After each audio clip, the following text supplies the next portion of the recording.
What's up, guys? Welcome back. We are working on the F12 again. We're actually going to build our headers out of these plastic blocks. We can design those in the car exactly where we want them. First, we had the Motec tuner and the wiring guy come by to talk about this whole project and what we need to make this thing run and make it run properly. We're gonna show you some of that footage right now. Then after that, we've got a lot going on in the F12. Check this out first.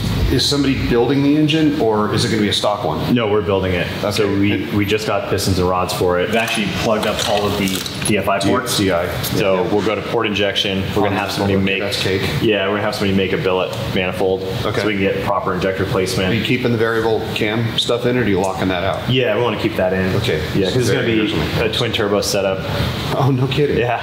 Oh, this is getting more fun by the moment. Two EFRs, 8472s. Yep. BorgWarner spec'd them out for us and said, 20 pounds of boost. It should be 1,500 horsepower at the wheels. Then what fuel can you run? Planning on running ethanol. Ethanol. Okay. Yeah. 100%? Yep. Yeah, or E98, whatever. E90. Well, we usually run the Ignite Red, which is like a 90. Okay. Yeah. This one actually was turbocharged before with a stock engine with 13.5 to 1. Yeah. And it made 1,000 at the wheels at about 7 or 8 pounds of boost. We tried to simplify everything as much as possible. Like any Ferrari factory part is going to be crazy expensive and hard to get. You can almost build another one yourself from scratch by the time you buy one for Ferrari. Yeah, so we spec'd out the price for the original pistons and rods from Ferrari was like $32,000. So we went to CP Carrillo, and for less than 10 grand, we got custom rods and pistons. Shit. Yeah, buying injectors from Ferrari and it's $14,000 for injectors. Yeah, we can go have injectors built for less than that. Exactly. So I'm assuming this is going to be a full, pretty much race car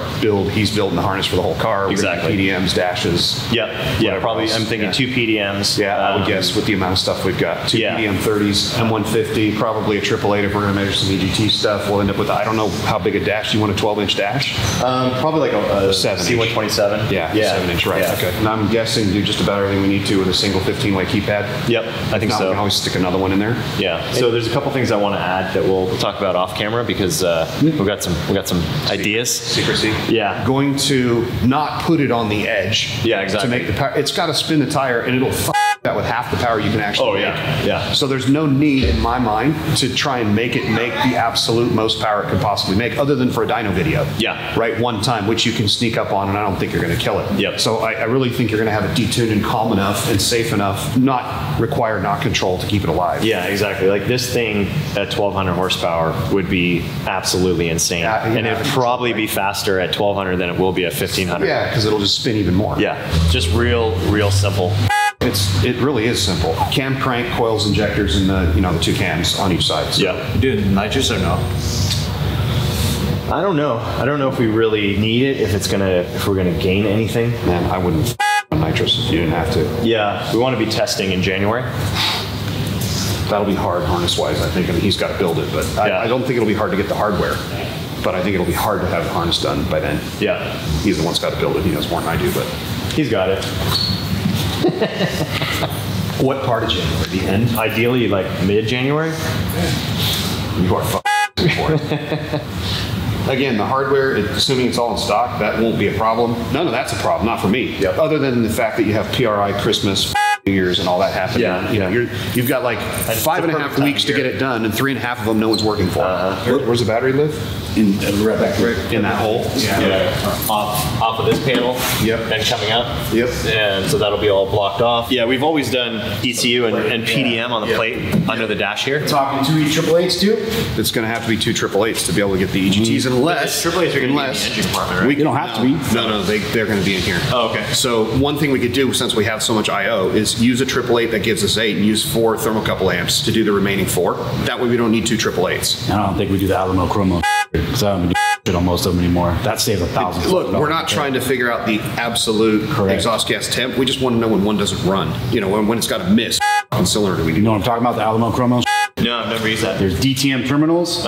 When you use a mil-spec connector, the EGT has an Alumel wire and a Chromo wire, so you got to keep the same material all the way through to the sensor. Otherwise, so if you get an error in the temperature reading. Right. If you use a different DTM regular gold pin, it changes metals. So it's resistance. Yep. Yes, exactly. But if they're all the same and you're not comparing something from 2 years ago or something, you know what I mean? Then Basically wrong by the same, and like I'm telling him, like we're not looking at this to tune it to exactly 1563 exhaust gas temperature. All we want to know is when it doesn't run right, which cylinder. Yeah, this one's dead. And it'll be obvious. Yeah.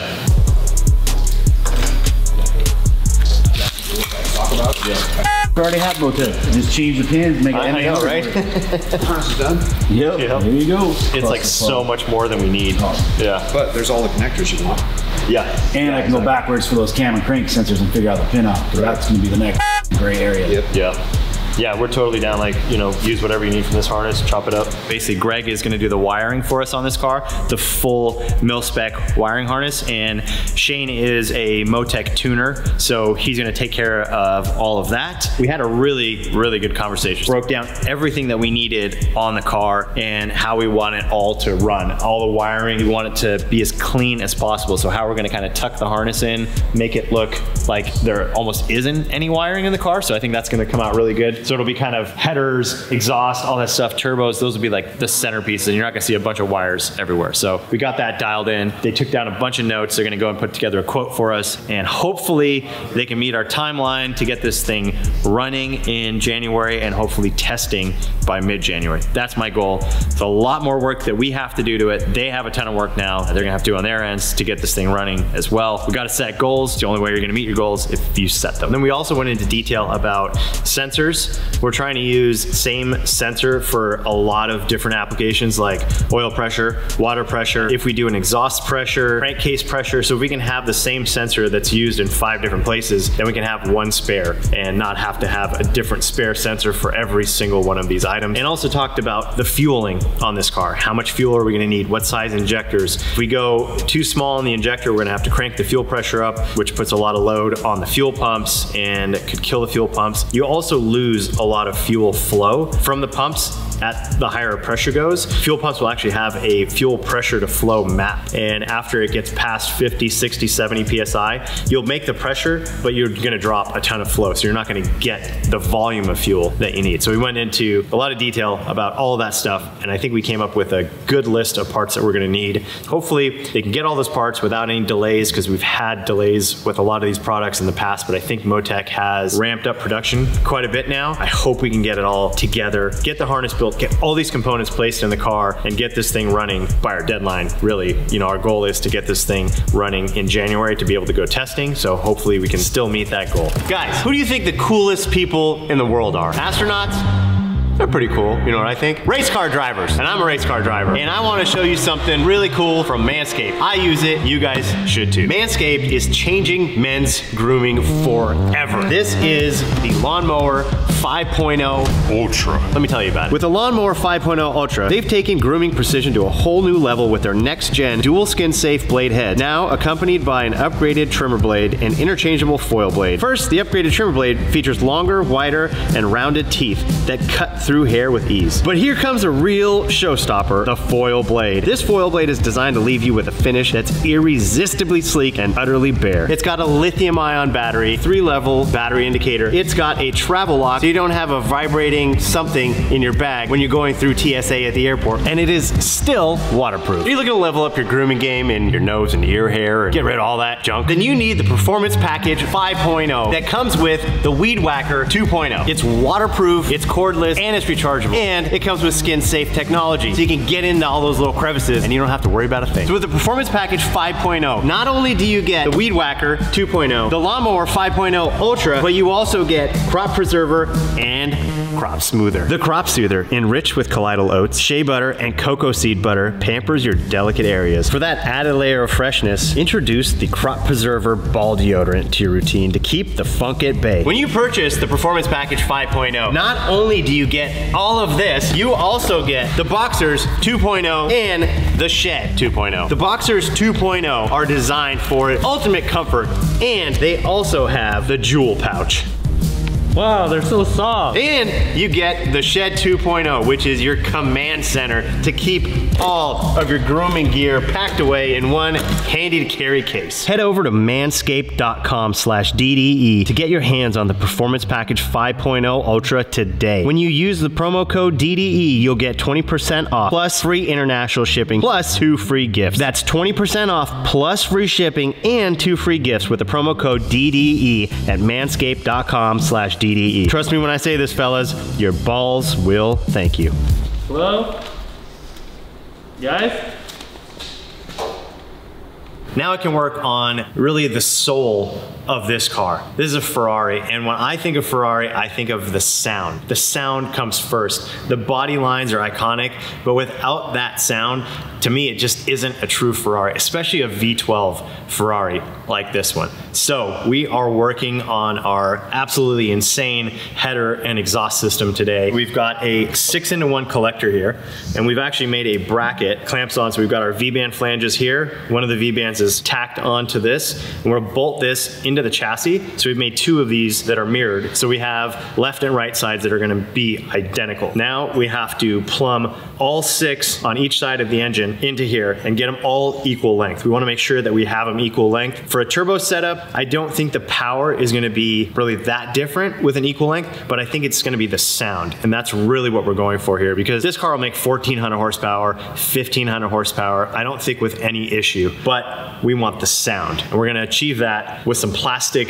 snap together Legos. So we're gonna use these to figure out how we're gonna route everything. And each one of these is the same distance. There's some tighter radius, some looser radius stuff, some straights. So we're gonna click all these together and see if we can make them perfectly equal length and wrap around and look cool, meet the engine exactly where we want it to, get our collector in the exact right spot. It's gonna take some time, but at least with this product, we're gonna be able to do it a lot quicker than just trying to sit here and guess, what do we need? 93 degrees here, chop that tube, click all these tubes together, hope that they fit. This is gonna help us a ton. This is how our bracket mounts into the chassis. So on the front of this car here, there was a brace that went across, and it gave us a perfect spot that's equal exactly in the same spot on both sides of the car. We've got these brackets now that are gonna be holding the collectors in place. So now we can plumb all of this exhaust into the collector and know that it's gonna be equal on both sides, and know that this collector is not gonna be moving around when we're trying to get everything in place. All right, we have headers. Well, they're plastic headers right now. This is gonna give us a perfect template of what we need to cut out of stainless mandrel bend tubing. There are some 4-inch radius, some 3-inch radius, and some 2-inch radius tubes, as well as some straights that all click together in a not very exciting fashion. So we're not gonna show you a ton of that because it was pretty boring. It was a lot of clicking together tubes, rotating them, trying different radius bends, trying to get them to all fit correctly and be the same length. And we achieved that. They're all identical lengths, which is absolutely amazing. Like I said, with this kit, this Ice Engine Works header kit really saved a ton of time. And I think that it looks a ton better than it would have if we would have just gotten stainless tubes and tried to cut and fit them together. So I'm really happy with that. Now that we have these templates built, I got to source the tubing, so we'll know exactly how much tubing we're going to need. I'll start mapping that out and figuring out what we need. We don't have enough of the tubing to do both sides at the same time. We'll copy these tubes, draw it out, and see what we need, and then order all those tubes, cut everything, tack them all together, kind of one at a time. So we'll pull like cylinder number 6, we'll pull that tube off, try to replicate it, and then just go down one at a time. So we make sure that everything stays the same and none of these little plastic tubes rotate on us, mess us up. Then we'll take these tubes and try to just transfer them directly over to the passenger side, mirror all those angles, and then repeat the same process over there. But I'm happy with the way it looks. When both of these sides are matched, and then the tubes are coming off the front of the engine, crossed over, and then we have 2 massive turbos sitting up there, it is going to look absolutely insane. And like I said, I think it's gonna sound killer. I don't think there's gonna be another car that sounds quite like this one, so I'm really looking forward to that. You know what, I actually might grab the turbo headers that were on here before, so you guys can kind of see that comparison of the difference and how much more space this takes up than what they had in here before, that kind of log manifold. Let me go grab that right now, show you guys. Man, these things are crazy. How they snake back and forth so much. You like that, Tim? I do. Looks good, huh? So much better than those. Yeah, right? Look at that. Look at that comparison. So this was here before. They tried, honestly. I don't think there was a whole lot more that you could have done with the space that was available in the car before we took everything out. These were in there, they were super tight because there was all this stuff here. There was the brakes, the booster, master cylinders, wiring, all of this was taken up. So this just would not have been possible in this car in the stock configuration. Now that we've basically ripped everything out of the car, put in a different pedal box, to take in just tons of stuff, the ABS, everything out. Now we have the room to do proper headers. I cannot wait to hear what this new exhaust system with those larger turbos sound like. I think it's gonna be insane. I don't know if you guys remember what this car sounded like when it was completely stock, but you can listen to that right now. Yeah. That was okay. And then here's what it sounded like when it was stock, but with the straight part. Sounds better. And then they went twin turbo.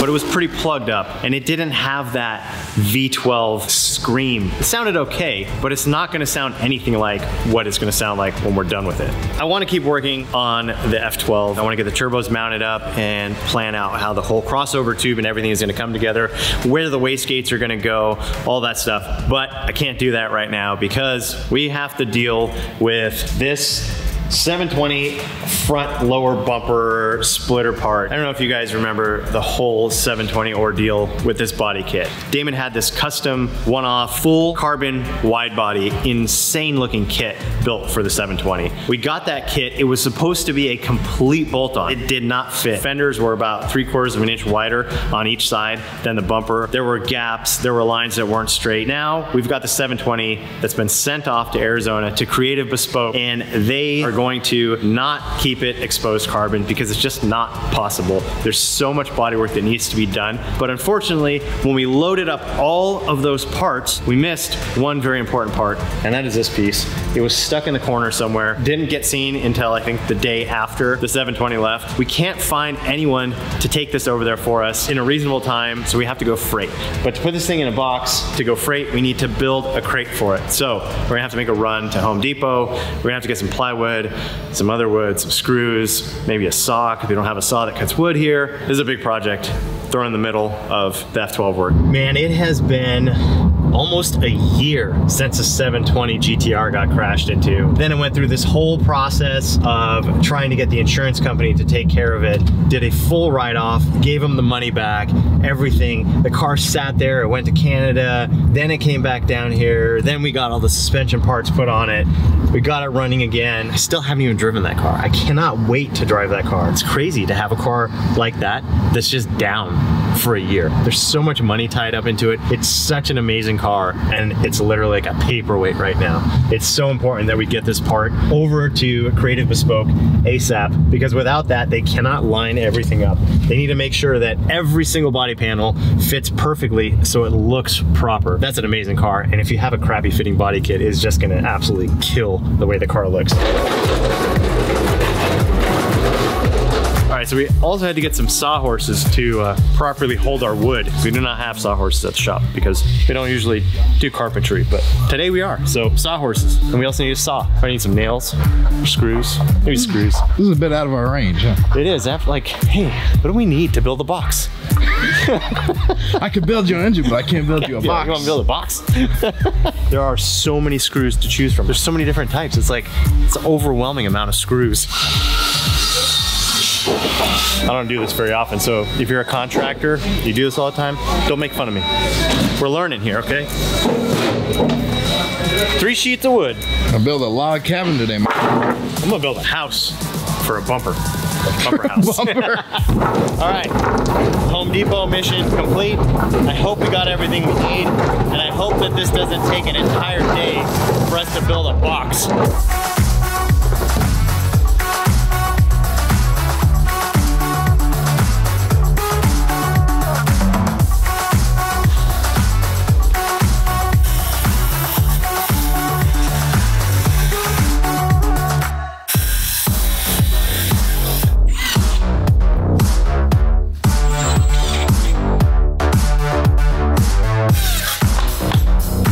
Before we wrap this thing up, let's make sure it fits. Hopefully we got our measurements right. Oh yeah. We're good to go. All right, let's bubble this bad boy up.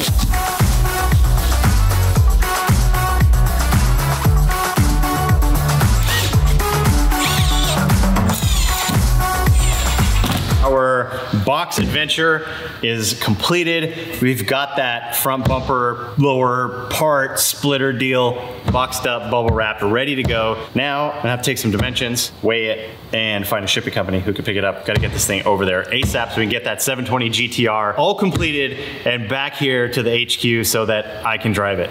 Damon too, but mostly me. Before I do anything else, I've walked by the car a few times now, and this section of the headers right here is bugging me. I think I can do better than that. When you're mocking them up and you're putting them all together, you kind of go in order. So started with the front and kind of worked my way back. And this one I put down to get this one in, but after this one was built, there's some space there. I think I can make that a little better, make it look a bit cleaner, but also this would be 1, 2, 3, 4, 5. It'd be a lot of pie cuts and basically twisting those out. So if I can get one radius to fit in there, it'll smooth out that exhaust a little bit more. It'll be easier to fabricate, and I think it'll look better. So I'm gonna click together some more tubes and see if I can get something to fit in there that's the same length, but without that kind of S-curve in it. We've got a shipment coming in. We've got a bunch of the 1 5/8" stainless tubing that we need to build these into the actual headers. So that's gonna come in. We've got a bunch of fittings for the water line. So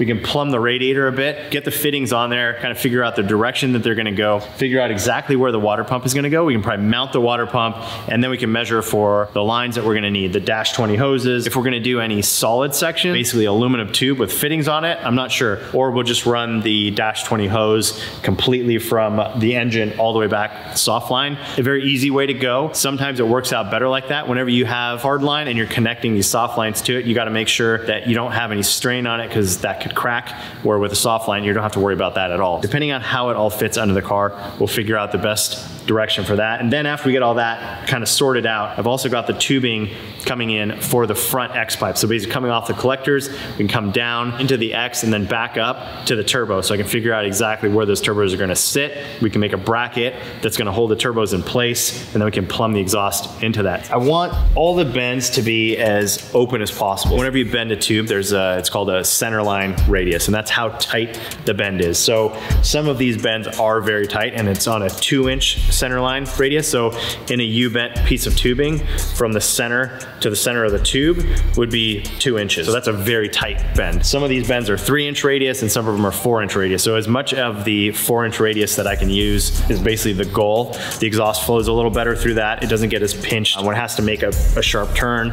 It slows down a little bit, creates some hot spots. I don't think it's gonna be a huge issue. I think that all of this is gonna flow just fine. The tubing size is big enough. It is turbocharged, so no matter what, all of this exhaust gas is going to have to get all funneled down into that small opening into the turbo and basically be forced through those turbo blades. So there's always gonna be back pressure on a turbo car, no matter what, on that side. After the turbo, the up pipes on this car, you're gonna have 0 back pressure on that side of it because they're just gonna be open 3.5-inch tubes. When you do have a turbo car that has mufflers and smaller exhaust on it, that can really choke the back side of the turbo. It's almost like starving a vacuum.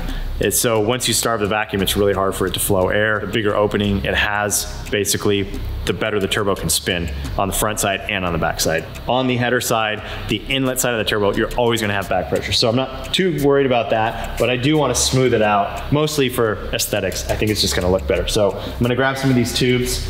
I'm gonna start with these 4-inch ones, center line right here, so we can click them together and they all line up. So that would be what the U-bend is gonna be that we purchase. They will have this is flat on both sides. So that would be one piece of tubing that's uncut. Now, once we start twisting it, now we have to do slices, basically pie cuts of that tubing to be able to rotate it, whatever degree it might be, to get it to fit. So as much as we can, keep these lined up. That would be ideal. So we're gonna start putting these in here and kind of see how they look. All right, so I'm gonna click some straight in there. I think I need a piece of straight over here. It's looking okay. But that distance right there, let's see if I can put another straight in there. It's not that exciting. It's cool when it's done, but there's a lot of a lot of thought that goes into every piece. But the cool thing is that you can actually rotate these parts. If you're doing it out of just stainless tubing, you're cutting it, you tack weld it or tape it together as you're mocking it up, it doesn't fit, go back, take it all apart, grind the tacks off, rotate it, try to get it to fit together. This is pretty cool. Now that looks a lot better. I'm happy with that, but now I think I need to change this one a little bit because it's making contact here. So it's a process. Each one of these tubes, like getting them to fit and look proper. I want both of these to kind of have the same bend there on top. This one looks really good here. The bottom ones have to do a bunch of snaking around, kind of have some weird shape to them to get them to be all equal length. I just want to make sure that these two top ones look really good, look really symmetrical. Just basically, like I said, for visual, make it look really good. That looks much better. Bigger radius. They're all kind of running on the same path, so I'm happy with that. That was 10 minutes or so. Got that change done. It looks much better, flow slightly better. And then we can get to work with turning all of these plastic pieces into pieces of stainless steel tubing and actually welding them together, fitting them in place of this plastic tubing and building the actual headers. All right, so we got our shipment of parts. We've got a bunch of 2.5-inch 90s, a couple U-bends. We also got a ton of the 1.5/8 U-bends. The guys are in the back right now getting those all cleaned up. With all these parts, we can actually get started on making the correct headers and get rid of those plastic parts. It's gonna take a while. It's gonna be kind of a long process. Got some dash 20 hose ends here, dash 20 weld fittings, so we can weld those on to the engine where the coolant pipes came out before. It was like an 1.75-inch tube coming out of the engine. We're gonna chop that off, weld the dash 20 fitting on, so all the fittings on the car will be AN fittings. A couple adapters for the radiator, so these will screw into the radiator and let us put the dash 20 hose end on it. We've also got some ARP bolts that we got for the flywheel. These are very strong. They will go in place of the factory bolts and hold that flywheel on. These bolts hold the 1,500 horsepower that this engine is gonna make. So it's very important to have strong flywheel bolts, especially how we're gonna be driving this car with a lot of abuse, a lot of wheel speed. And whenever you jump a car in the air and it comes down and lands, that's a huge shock on the drivetrain. So we don't want anything to break. Starting with the engine, the flywheel connection, the transmission, all that stuff has to be absolutely bulletproof. All right, so I'm gonna check in on the boys. They are currently polishing the tubes back there. Polishing tubes.